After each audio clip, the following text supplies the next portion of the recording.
Alright, so this Z's a little messed up. Let's see what we can do with it. I don't know, maybe I can pop this out and throw an over fender on it, but this is messed up too. Spoiler's cool. It's got some nice bucket seats in it. Who knows? We'll see what happens. Car. What? Get in the car. Wah.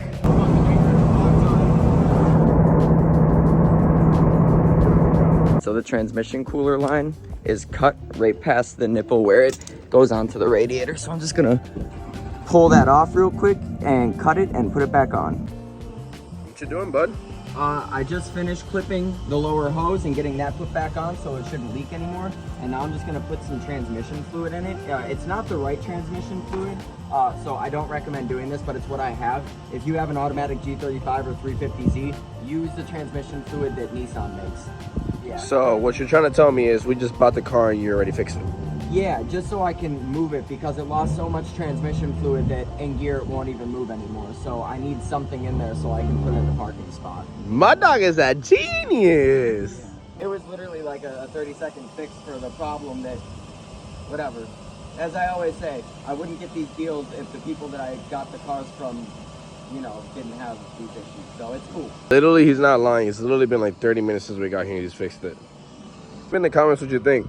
I just did my chrome tints too, but we're gonna tint them behind with black. It's not done yet though.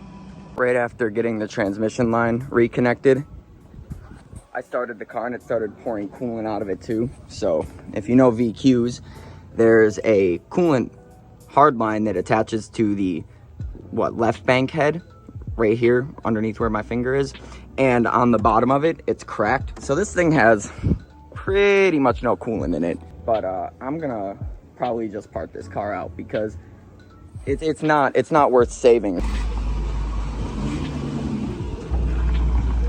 I'm waiting for these to just dry up a little bit more. I have to take this spacer off here. It'll poke too much. These are already 9.5, so with the spacer it'll be like a 10.5. While this dries, I'm gonna run down to Zet's truck and I'm gonna take a nail out of his tire and plug it. Let's go do that.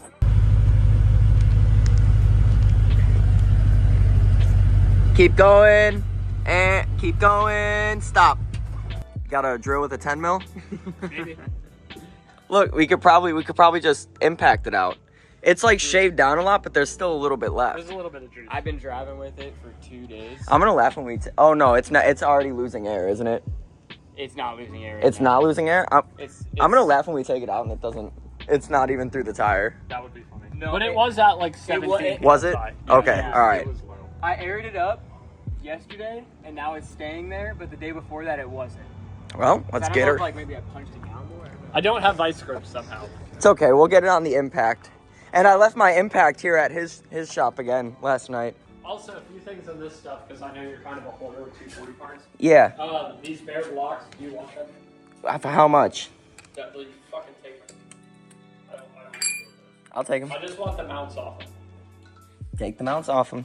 Let me know when they're ready. I'll come grab them. There's enough meat here. I'll just put them on the shelf. I wonder what's wrong with that. Spun bearing. That explains the eagle rod. KAs have forged cranks though, so you should be good. And As there long as it is- didn't like melt into it. There are 3 cranks here. 3 cranks. 3 cranks. For that soldier boy. You. All right. Let's see what we got going on here.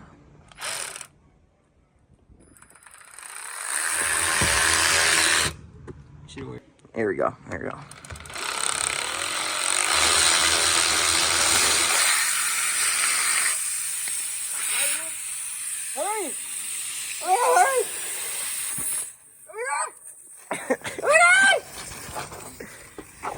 Here, you take this.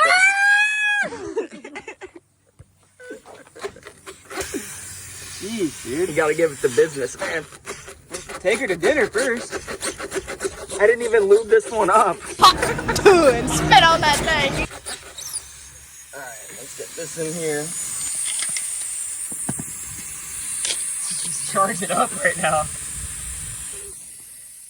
you imagine if the tire exploded when it was deflating? I could imagine it. That's what it sounds like it's gonna do. Let me try to imagine it. These split.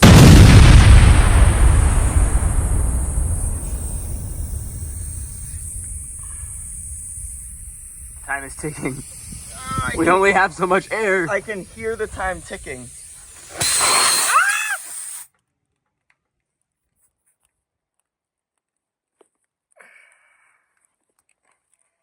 Gotta give it the beans. Come on.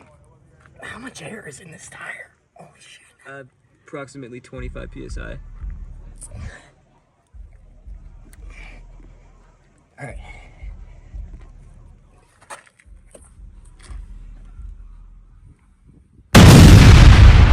Yeah, I pulled it out with that. Harbor Freight. Harbor Freight. Harbor Freight. 10 mil. Yeah, Harbor Freight. Hit up that man. It worked like a charm. What man? You. Why? Because. Oh, Harbor Freight? Hi. This is Corey. Go for like 10 feet up.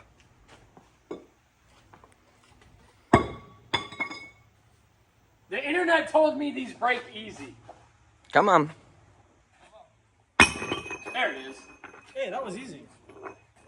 Don't say anything mean. Look at this journal. Where is it? Where's one? That one's just absolutely smoked. Look, the hole is full of bearing and it's just smoked down one side. That's several thou lower. Not good. Not good. Not good. No bueno.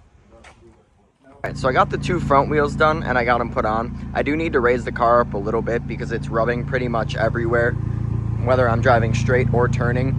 And then as soon as I start to turn, I hit the front tub up here.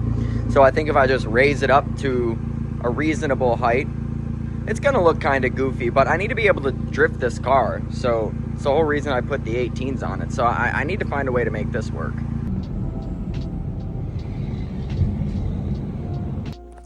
All right, so last time I drove the 240, I went out to the compound and I drifted it.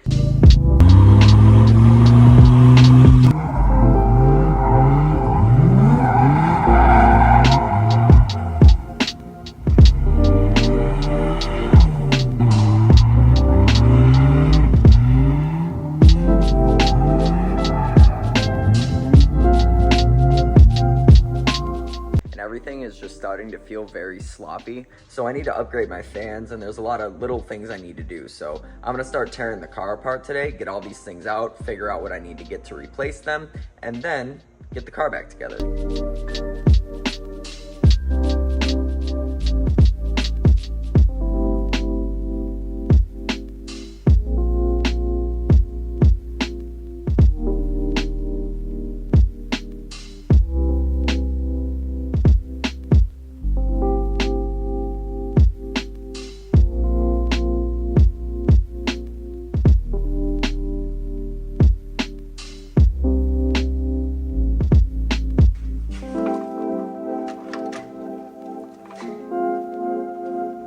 30 intake.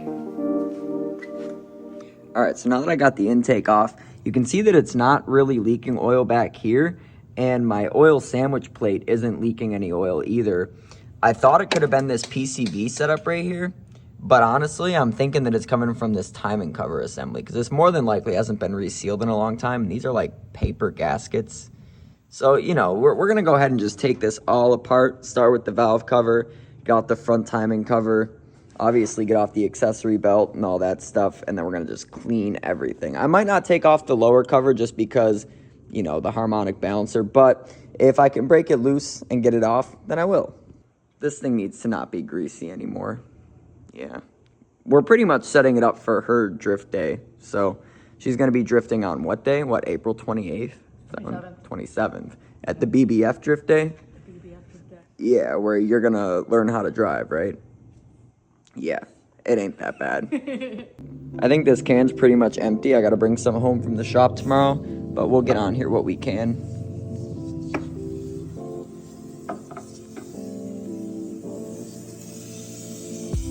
I need to get some brushes to agitate this with.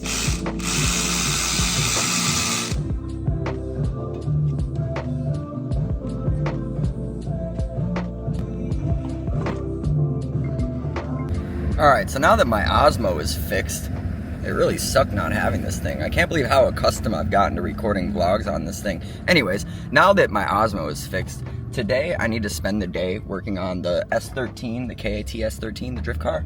So today I'm resealing everything on the KA, working on it. And I also got spall fans, and I also got a Wiring Specialties complete KA combo harness that attaches to the engine and the transmission and combines the lower harness into it. So this should clean up the engine bay a lot, and I don't want to put it into a dirty engine bay with oil all over it. So I just stopped at the gas station because I need to grab one of these, one of the Jolly Rancher C4s. Get a watermelon one too, they're pretty good. Yeah, and then I'll see you guys back at the house. And we're back.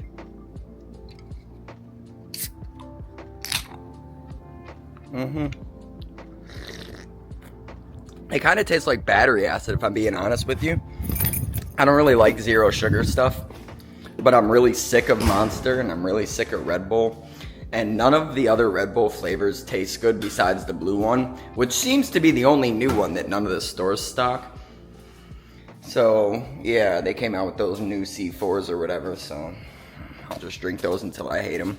Anyways, we're here working on the car. So let's check out what we got going on after I open up the door and get some light in here. The best man. All right, we got a harness for the car now. Now to see what's all on this harness and make sure that the stuff I'm taking off the car is actually the right stuff to be taking off the car. That's why I haven't taken it off yet. Look at this beautiful new harness. Oh, I'm so excited. I can't even begin to explain to you guys how awesome this is. This is the lower harness with the transmission harness connected to it. And this is the engine harness. All brand new. Wiring Specialties is like the leader in custom wire harnesses. If you have any specific swap you're doing, generally they can accommodate most of it with the harnesses they make. For this specific application, this is a plug-and-play harness, so it utilizes all the aspects of the OEM chassis because I'm using the stock engine. So I'll still have air conditioning and I'll have all the normal things that a car is supposed to have. They also make standalone harnesses that you could use for, you know, if I want to put a 2J into this car, but it's probably not going to come with all the accommodations. Unless they offer it, if it's like a relatively common swap. That just depends on what you're doing and how many other people have done it, and if the demand to create a harness for that swap is there or not. But Wiring Specialties is an excellent company, and you need to hit them up when you have wiring needs, because these harnesses are beautiful and they're not 30 years old, so your connectors won't be breaking, you won't have shorted wires. It's really just a great thing to have when you're trying to chase reliability in one of these vehicles that's nearing 30 years old or is already over that threshold. So without further ado, let's get to installing this harness onto the car and see how it all fits together, and then make sure that it works. But first, I need to finish sealing up the front of the engine and cleaning all the nasty grime off the cross member, the transmission flex plate, and then I gotta get the oil pan on, the front timing cover on, the upper timing cover on, seal on the valve cover, and then we can move on to the harness. So now that I got the oil pan, the lower and the upper timing covers sealed on, as well as the oil neck, I went ahead and started mocking up the Wiring Specialties harness just to kind of see how everything fits together.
Alright, I'm a little dirty. I haven't updated you guys very much today, but I've been in grind mode because Brandi's drift day is when is it?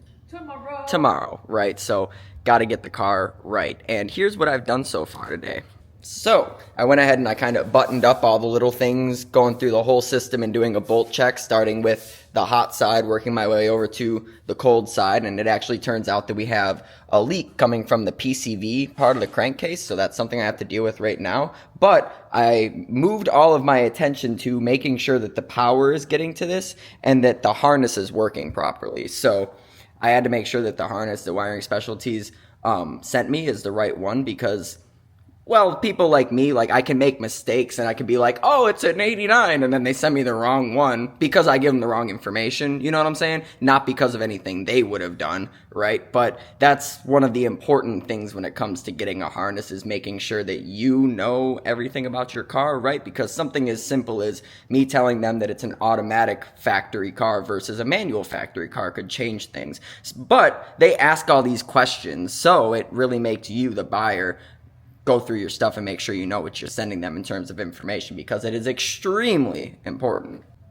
Anyways, with all that being said, the harness works great, as expected, because I gave them the right information, and Wiring Specialties is the best. So, with the harness in and the car running, I had to get the E-fans running. So I went ahead and I got this, like, massive, I think it's a 60 amp relay. Normally these are meant for like diesel applications and things of that nature, but these SPAL fans that I have here draw all kinds of power. I think they need at least 30 amps each to run, right? So I had to make sure that I did it appropriately. So here's the arrangement that we have. So we've got the relays here, right? And then the switched power for the fans is coming off and going to two separate 30 fuses that go to each one of the power wires that power each fan. Then I got them both grounded out right here. Then the relay has constant power coming from this distribution block, and then I have the switch signal coming from an addafuse right here. Then I went ahead and I took the ground pin and I ran that over here to my interior, and I added it to a switch inside my center console. Now, what I originally planned on doing was running that in here and running it to my, the RB26 connector of the Megasquirt ECU, but I couldn't find my wire things. These right here, right? So that comes with a bag of these, and you put the pin inside the harness, and then you can splice it to whatever you want to function off the ECU. And for this application, I was going to function the signal for my fans thermostatically. However, I didn't find one, and we're drifting tomorrow, so for now, they are on a switch. I also installed this kill switch right here, which doesn't kill the car because it's not attached to the ignition, but it cuts the signal from the battery when the car's off. So what I mean by that is, if the car's running and the alternator is keeping it on, and I hit that switch, the alternator is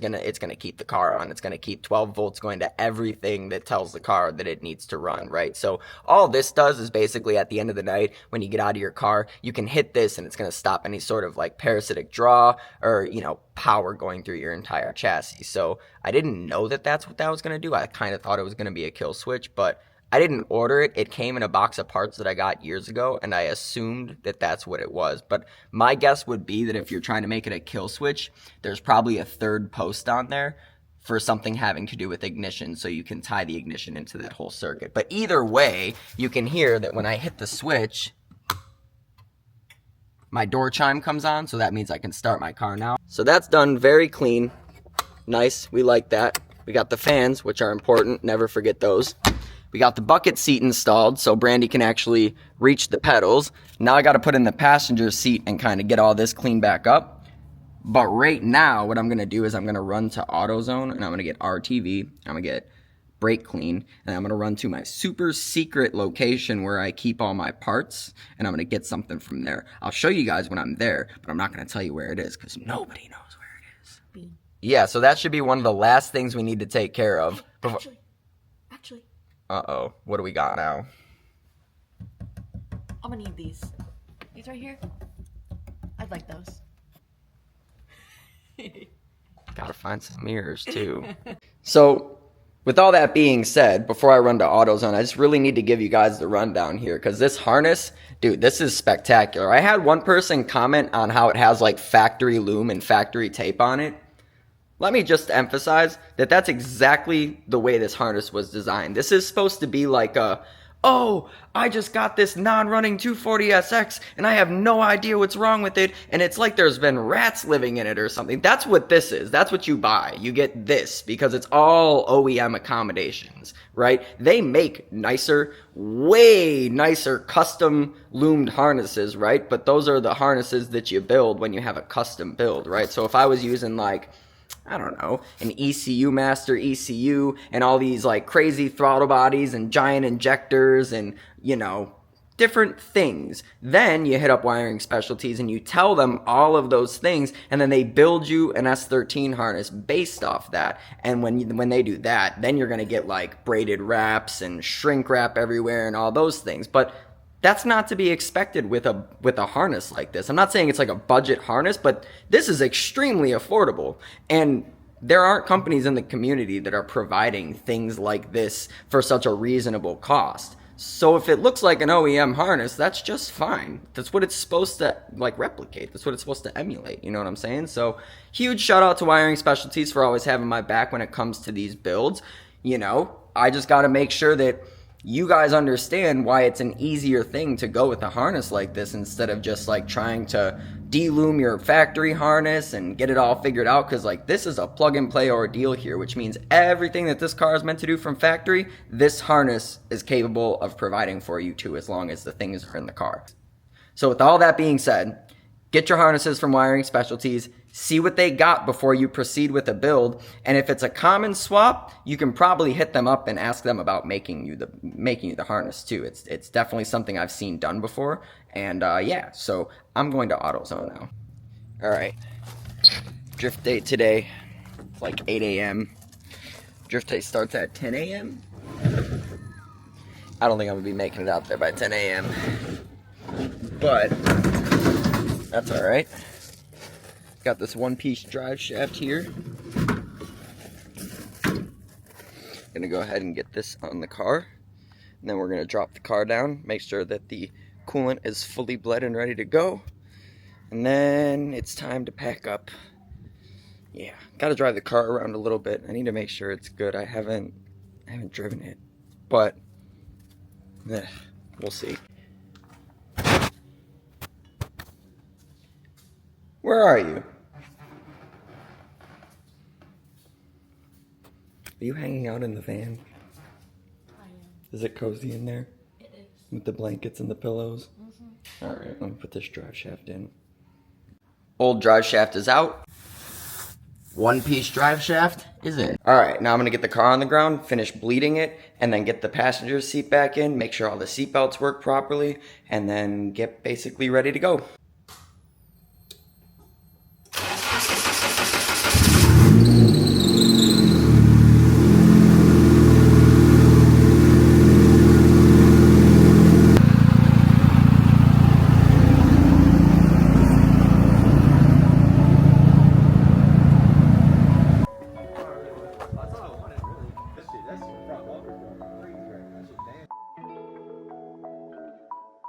Everybody having fun?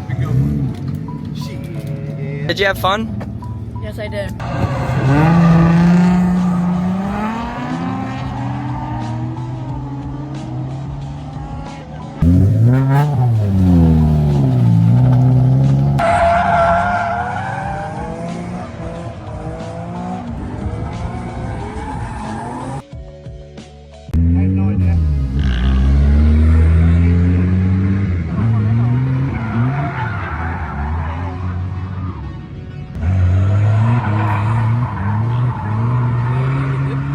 No, it's a 1.5 way.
a great sign. 240 did great. Now what I need next is to find a way to stiffen up my suspension, whether that's get new coilovers or figure out how to make the tains that I have now stiffer. Maybe I have like a different set of springs I could throw on here that have a different spring rate. I don't know. Either way, it bounces a bunch and that's causing a lot of issues, especially for somebody like Brandi, who isn't, like, she's not conditioned to fight the car, you know what I mean? Like, nobody should have to drift the car and fight it while they drive it, and that's what this is causing. So, yeah, I'm gonna go inside now, and if this is the end of the video, then thanks for watching. Subscribe, like, drop a comment, go watch my video on the neighbors and the city council meeting. It's hilarious. And then go watch the video on me putting up my shop, because now I got a shop, and I'm looking right at it right now. Look at this. Look at that. Got a shop at the house. Isn't